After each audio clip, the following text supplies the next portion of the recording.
Hello guys, welcome to my channel. It's me పద్దు. ఈరోజు మన ఛానల్లో ఎగ్ ఫ్రైడ్ రైస్ చేస్తున్నానండి. దానికి మనకు క్యారెట్, క్యాప్సికమ్, క్యాబేజ్ ఈ మూడు కావాలి. వీటిని సన్నగా తురుముకుని ఇంకొక సైడ్ రైస్ కూడా చేసుకుంటున్నాను. ఇప్పుడు పెనంలో ఆయిల్ వేసుకొని ఆయిల్ హీట్ ఎక్కాక క్యాప్సికమ్ ముక్కలు వేసుకున్నానండి. క్యాప్సికమ్ ముక్కలు మరీ ఎక్కువ మగ్గాల్సిన అవసరం లేదండి, కొంచెం కచ్చా పిచ్చాకానే మగ్గనివ్వాలి. తర్వాత మనం క్యారెట్ కూడా వేసుకుందాం.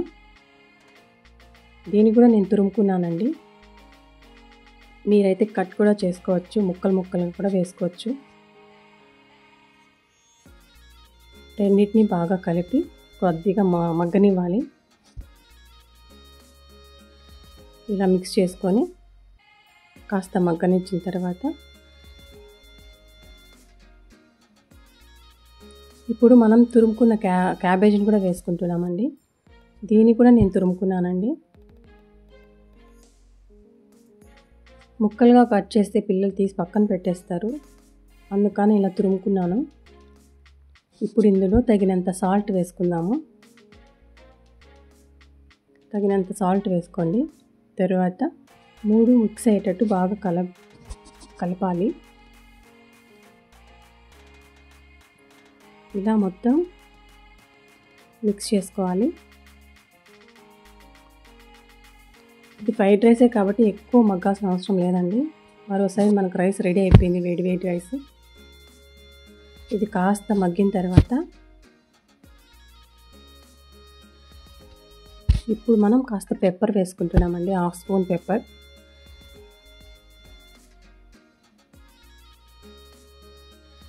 పెప్పర్ కొంచెం ఎక్కువ వేసుకున్న ప్రాబ్లం లేదండి.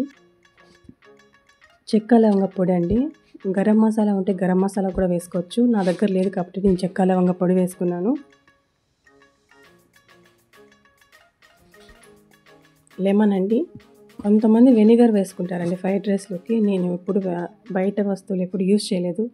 ఈ సాస్లు, వెనిగర్స్ నేను ఎప్పుడు యూజ్ చేయనండి. నేను ఇంట్లో ఇట్లే హెల్తీగా చేసి పెట్టుకుంటాను మా పిల్లలకి. సో నేను అదే విధంగా మీకు చేసి చూపిస్తున్నాను. లెమన్ ఎందుకు వేసానంటే కొంచెం పుల్లగా కారంగా ఉంటుందని కొంచెం 2-3 డ్రాప్స్ వేసాను. అది కూడా మీ ఆప్షనల్ అండి, మీ ఇష్టం, వేసుకోవచ్చు వేసుకోకపోవచ్చు. 4 ఎగ్స్ తీసుకున్నాను. మనకు వెజిటేబుల్స్ కూడా బాగా మగ్గిపోయాయి.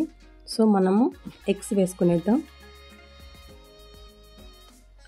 పెప్పర్ ఎందుకు వేసామంటే మనకు నీసు వాసన రాకుండా ఉంటుందండి ఎగ్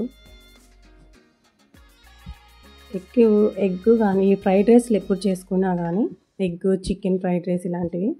సో మనం మూత పెట్టకూడదండి. మూత పెట్టామంటే ఆవిరి లోపలే అలాగే ఫామ్ అయిపోయి స్మెల్ అలా వస్తూ ఉంటుంది. సో ఆ స్మెల్ రాకుండా ఉండాలంటే ఎప్పుడు కూడా మూత పెట్టకండి ఫ్రైడ్ రైసెస్ మాత్రం. సో మొత్తం మనము కలిపేసుకున్నాము. కాసేపు వదిలేయాలండి అలాగే.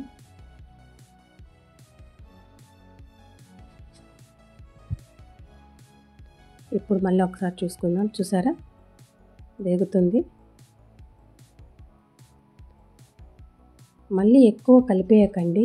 ఎగ్ కొంచెం కనిపిస్తూ ఉండాలి, ఎగ్గుగా.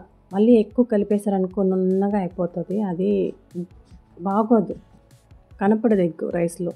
ఇలా నేను ఎలా కలుపుతున్నానో అలా కలుపుకుంటూ కాసేపు వదిలేయండి.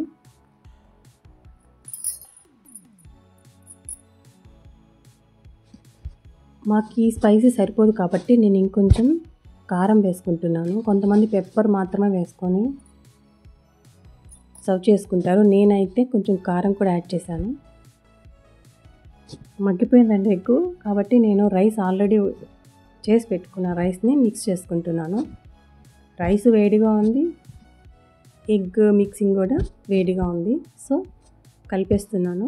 మొత్తం బాగా కలపాలండి, మిక్స్ అవ్వాలి. రైస్, ఎగ్ మొత్తం మిక్స్ అవ్వాలి. అన్నం చల్లగా ఉన్న ఏం ప్రాబ్లం లేదండి. ఇలా రైస్ మిక్స్ చేసుకున్నప్పటికి అది కూడా హీట్ ఎక్కిపోతుంది కాబట్టి చాలా బాగానే ఉంటుంది.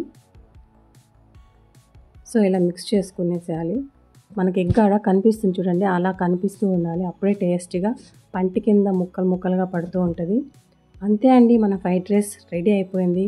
మీకు కనుక నచ్చి ఉంటే please like, share and subscribe to my channel.